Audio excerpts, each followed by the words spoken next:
education and training for that job and now have the education and training for no other. And they find themselves with their lives effectively as wage earners and heads of families and members of families cut off. Now, we need to have a displaced worker program that works.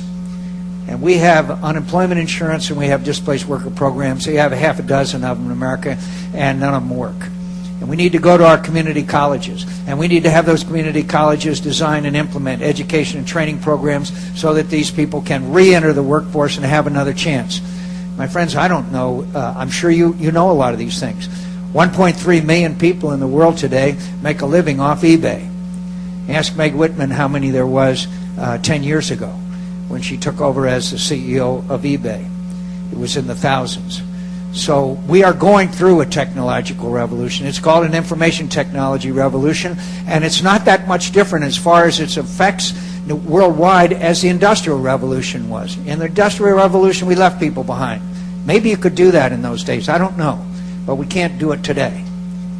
These are good and decent people from the heartland of America as well as the rest of this country. And we need to help them. But it's not always through big government programs. And right now, on the housing crisis, we're going to have to take some measures that I believe one of them is what's wending its way through Congress right now. And we'll have to try to provide more incentives, put lender and borrower together so that it's in both lender and borrower, lending institution and borrower together to make sure that as many people as possible can remain in their own homes. And we have to provide incentives for that to be so. But I'd like to also mention to you, there's a backlash in America today against corporate greed. There's many people that are very angry at Wall Street.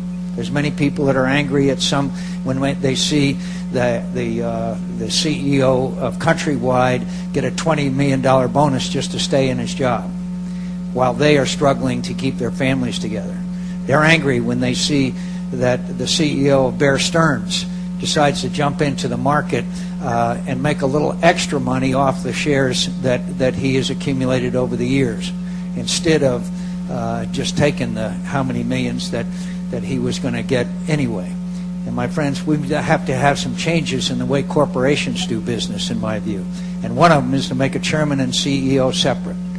Another one, in fact, you probably know, I'm sure you know, that Affleck is going to have a ballot from their shareholders on what you all know as say on play.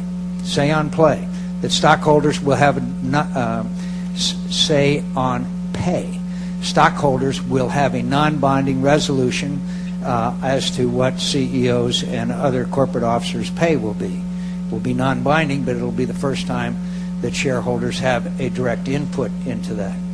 So we need to make sure that the 100 million Americans that are stockholders in today are making sure that they get a return on their investment, and that return should be before that of a CEO or the other office holders, because after all, corporations in America were designed not only to benefit individuals but to benefit every citizen in this country. So we're going to have to, we politicians have an image problem. In case you missed it, the approval rating of Congress in a poll I saw recently, was it 19%, Chris, I think? 19% approval rating of Congress. You get down that low, you get down to paid staff and blood relatives.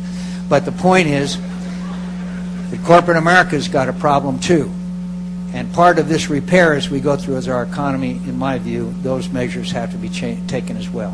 What's wrong? Why are we held in such low esteem by our fellow citizens, members of Congress? I can tell you a lot of reasons, but one of the main reasons is spending. Spending, as you know, has gotten completely out of control. And we have presided over the largest increase in the size of government since the Great Society. We Republicans, who were supposed to be fiscal conservatives, Ronald Reagan, a line I used to use of his all the time, I still do, that I stole from him, he used to say, "Congressman spends money like a drunken sailor." He said, only I never knew a sailor drunk or sober with the imagination of Congress, and that's a pretty good line. It goes over pretty good. I say that so often, I'm not making this up when I tell you, about 7 months ago I received an email from a guy that said, As a former drunken sailor, I resent being compared to members of Congress. So we got to stop spending money the way that we have. And it's bred corruption. And I don't use that word lightly. We have former members of Congress residing in federal prison. The American people deserve better. The tipping point, as far as our Republican base was concerned, was the bridge to nowhere. The bridge to an island in Alaska with 50 people on it. It was a $233 million bridge. And that's when our people became dispirited. And I'm going to veto every single earmarked pork barrel bill that comes across my desk when I'm President of the United States, and I'll make them famous. I'll make them famous. I guarantee you that. So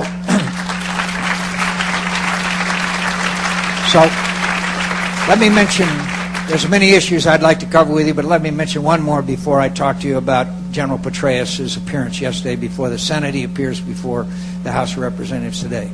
And that obviously is what is having a major impact on our economy, a huge impact on our economy, and is giving us the glimmer of the danger of inflation in this country, and obviously that's our dependence on foreign oil. And I bring it up to you today. I think I saw on the crawl that the price of a barrel of oil hit an all-time high today. I think it was $112 a barrel. So, my friends, we are now sending over $400 billion, more than $400 billion a year, to countries that don't like us very much, and some of that money ends up in the hands of terrorist organizations. We cannot, it contributes, it's half of our trade deficit. We cannot continue to be that dependent on foreign oil. And it's got to be a national priority that we reduce and eventually eliminate that reduction. At the same time, I believe that climate change is real. I think there's enough scientific evidence, and I believe we could combine the need to give our children and our grandchildren a cleaner planet by reducing and eliminating greenhouse gas emissions, and at the same time eliminating